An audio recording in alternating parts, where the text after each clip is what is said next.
आज मैं आपको एक ऐसे रेलवे स्टेशन के बारे में बात करने वाला हूँ, जहाँ पर शाम होते ही वहाँ पे कोई भी इंसान नहीं जाता है। कहा जाता है कि ये रेलवे स्टेशन के पास जब रात होता है, एक सफ़ेद कपड़ों में एक औरत ट्रेन के साथ-साथ भागती है और ट्रेन के स्पीड के साथ। आखिर क्या ये पॉसिबल हो सकता है? क्या एक इंसान ट्रेन के स्पीड के साथ भाग सकता है? आपको क्या लगता है? ये इंसान है या फिर और कुछ? रात होते ही ये जगह बंद हो जाती है। ये जो स्टेशन है one of the most haunted place में से एक है जो इंडिया से आती है। जी हाँ, मैं आज बात करने वाला हूँ बेगुन कोदार रेलवे स्टेशन के बारे में, जो कि कोलकाता में स्थित है। आखिर क्या छुपा है उस रेलवे स्टेशन के कहानी, और वो औरत आखिर कौन है जो ट्रेन के साथ साथ भागती है? बात है 1960 की। तब ये रेलवे स्टेशन अच्छा खासा चल रहा था। सारे पैसेंजर जो है वो आते थे और आना जाना बढ़िया से लागू होता था। ना कोई रोक टोक, ना कोई पाबंदी, आराम से लोग आना जाना करते थे। एक रेलवे स्टेशन का एक मास्टर हायर होता है बेगुन कोदार रेलवे स्टेशन में, जिसका नाम है मोहन। जब भी मोहन वहाँ पे आया था, वहाँ पे उसको रहने के लिए रेलवे क्वार्टर दिया गया था, जो कि उस स्टेशन के साथ लग के है। पहले 1-2 दिन तो मोहन जो है अपना आराम से ड्यूटी करके अपना क्वार्टर पे आते थे। उस टाइम में कोई प्रॉब्लम नहीं था उस स्टेशन में। एक दिन क्या हुआ ना, एक ट्रेन आती है 12-10 बजे। 12-10 बजे जब वो ट्रेन आता है, वो देखता है कि सेम ट्रेन के स्पीड के साथ साथ एक औरत भाग रही है। वो उसको विश्वास ही नहीं हो रहा था कि एक औरत जो है वो ट्रेन के स्पीड के साथ कैसे भाग सकता है। This is impossible. कहता है कि उसके दोस्त को कि आप आज रात में मैं आपको उस औरत को दिखाऊंगा। अगर मैं झूठ बोल रहा हूं तो वहां पे सच आप खुद देख सकते हो। वहां पे बैठ के अपना ड्यूटी कर रहा था और वो देखता है, फिर उसी दिन वो औरत जो है वो ट्रेन के साथ साथ भाग रही थी। वो बिना देरी किए अपने दोस्त को बोला कि उसका नाम था आशुतोष। आशुतोष को बोलता है कि आशुतोष आप आके खुद देख लो, एक स्त्री जो है ट्रक के पास, ट्रक के ऊपर भी भाग रही है, साइड में भी भाग रही है। आखिर ये क्या चीज है? आखिर वो क्या चीज है?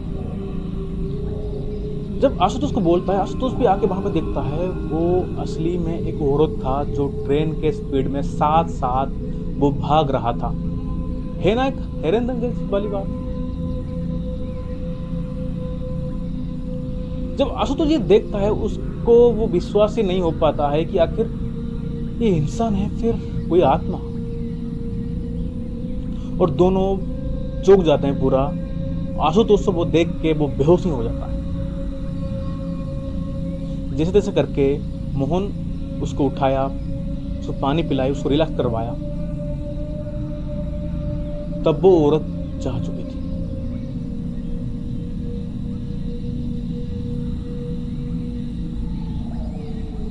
जब सुबह होता है तो मोहन और उसका दोस्त बोलते हैं कि हम ये रेलवे स्टेशन पे नौकरी नहीं कर पाएंगे, क्योंकि हमें एक औरत दिखती है, एक अजीब तरीके से हमें वो घूरता है और ट्रेन के साथ साथ भागता है। हम नाइट शिफ्ट नहीं करेंगे, हमारे दूसरे का ट्रांसफ़र कर दो। धीरे धीरे करके जो भी नाइट शिफ्ट में यहाँ पे आता था, उनको वो औरत देखने लगी थी और सब डर के मारे सब चाहते थे कि मेरा और जगह कहीं भी ट्रांसफ़र करवा दे। पर ये गवर्नमेंट वहाँ पे किसी को भी ट्रांसफ़र नहीं कराएगी। 4-5 दिन की बात है। जब दिन के बाद फिर मोहन का लगता है नाइट शिफ्ट में वो देखता है उस दिन रात 12 बजे। उस दिन ट्रेन के साथ कोई नहीं भाग रहा था। जहाँ पे मोहन ड्यूटी कर रहा था, उसके सामने वो औरत खड़ी थी उसके सामने, और मोहन कुछ कहता उससे पहले वो औरत वहां से गायब ही हो गई। वो तुरंत अपने दोस्त को फ़ोन लगाता है कि मेरे साथ ये हादसा हुआ है, मैं यहाँ पे नाइट ड्यूटी अभी नहीं कर पाऊँगा। वो तुरंत जॉब तो क्वाइट नहीं करता है, पर वहाँ से उस टाइम जो उसका ड्यूटी टाइम था वो छोड़ के अपना रूम चला आता है। मतलब कि आखिर ये क्या हो रहा है? सारे स्टेशन मतलब कि मास्टर जो है वो जो नाइट में रुकते थे, उनको वो औरत दिखता था।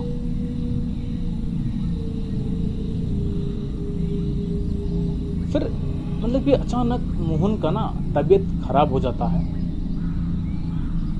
वो उस दिन मतलब कि नाइट ड्यूटी आने वाला था, बस सुबह मतलब कि कुछ बोला नहीं था कि मैं आज छुट्टी पे रहूँगा, कुछ करूँगा, ऐसा कुछ बोला तो नहीं था। मोहन का नाइट ड्यूटी उस दिन भी था, पर मोहन उस रात नाइट ड्यूटी करने के लिए वो नहीं आया। उसके दोस्त में आशुतोष के मन में ये चल रहा था कि मोहन क्यों नहीं आ रहा? आखिर क्या हो गया मोहन को जो मेरा फ़ोन भी नहीं रिसीव कर रहा है? और स्टेशन को लग के तो उसका क्वार्टर था।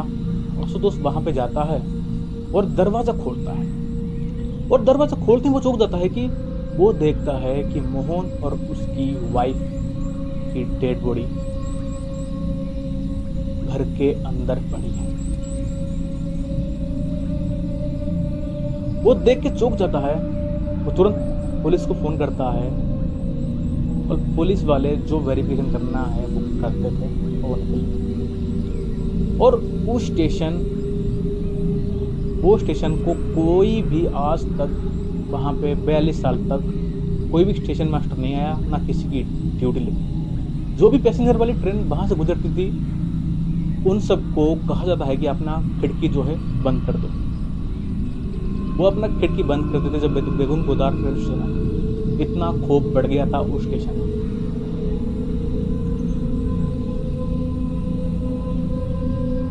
आखिर है ना एक हैरतअंगेज बात। उसके पीछे की स्टोरी बताऊं, आखिर ये औरत कौन थी? आपके मन में भी ये भी चल रहा होगा। 1958 की बात है। सुषमा नाम की एक औरत थी जो वेस्ट बंगाल से थे। उनका पति का जो है वो अनफॉर्चुनेटली उनका डेथ हो गया था। वो अकेला था, उनका वहाँ पे कमाने वाला। वो अपना घर घर घूम के मतलब कि घर वगैरह साफ करता था, और उसका घर चलता था। मतलब कि उनके पास उनका बेटे के अलावा और कोई नहीं था। पति जो है तो वो एक्सपायर कर गए थे। उनका बेटे का नाम था राजा। जो राजा वो कोलकाता यूनिवर्सिटी में पढ़ाई कर रहा था। राजा कम से कम 1 साल तक घर नहीं आया था। वो पढ़ाई कंप्लीट करके घर आने वाला था, और वो सुबह फ़ोन में ये बोल रहा था, अपने मम्मी से फ़ोन करके बात कर रहा था कि मैं एक लोकल ट्रेन से, वो ट्रेन का नाम तो मुझे पता नहीं, वो ट्रेन का नाम बता दिए, और वो बोलते हैं मैं रात बजे वहाँ पे पहुँचूँगा और मुझे लेने के लिए आप आ जाना। उनकी माँ बढ़िया से तैयार होके उनको लेने के लिए आई थी। पर वो जो ट्रेन का नाम बताया था, वो ट्रेन तो आता है, पर उस ट्रेन से राजा नहीं उतरता। एक माँ बेबस होके अपने बच्चों को ढूंढता हुआ ट्रेन में ढूंढता हुआ राजा को देखा है कि आपने, वो सारे वहाँ पैसेंजर को पूछता है। पर एक पैसेंजर वो बोला कि आपका लड़का जो राजा था, वो 2-3 स्टेशन पहले उसके पैर फिसलने के कारण वो उसकी मौत हो गई। और वो उसकी माँ ये सुन के वो रह नहीं सका कि आखिर मेरा तो कोई नहीं था राजा के अलावा, और वो भी नहा रहा, तो मैं बच के क्या करूं? वो 2-3 दिन लगातार उसी ट्रेन पे वो सोच रहा था कि हो सके वो और कुछ पीछे वाली ट्रेन में आ रहा हो, ये ट्रेन उसका छूट गया हो। 2-3 दिन उनको ढूंढते ढूंढते वो थक गई माँ। आखिर वो फैसला लेता है उस सेम 12:10 वाली ट्रेन पे वो ट्रक के सामने आके वो खुद डेड हो गई, मर गई। इसीलिए कहा जाता है कि वो जो औरत ठीक 12:10 पे ट्रेन के साथ साथ भागती है अपने बच्चों को ढूंढता, राजा को ढूंढता है।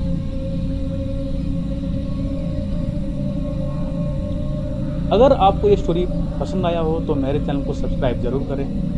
अगर आप भी ऐसे पैरानॉर्मल एक्टिविटी आपके साथ हुआ हो या आप किसी जगह गए हों तो कमेंट में ज़रूर बताएं। तब तक के लिए बाय।